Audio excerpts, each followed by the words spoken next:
আসসালামু আলাইকুম। আপনারা কেমন আছেন? নিশ্চয়ই ভালো আছেন। পাখি বাড়ি পছন্দ করি তাই বাবলুর রেসিডেন্স পাখির অভয়ারণ্য।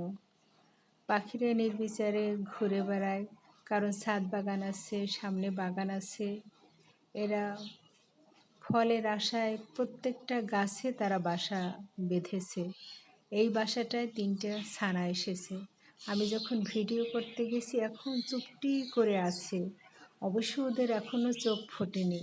আমি যখন ভিডিও করিনি, যখন আড়ালে দেখতেছিলাম তখন তারা হা করে উপরের দিকে তাকিয়েছিল।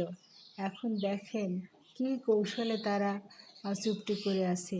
এখনই এত দুষ্টু, এরা বড় হলে কী করবে আমি জানি না। গাছের একটা ফল খেতে পারি না, সব ওদের পেটে যায়। অসংখ্য পাখিতে বাসা বেঁধেছে। এই বাসাটা বেঁধেছে একদম এই দরজার সামনে। বোঝেন কী অবস্থার মধ্যে আছি।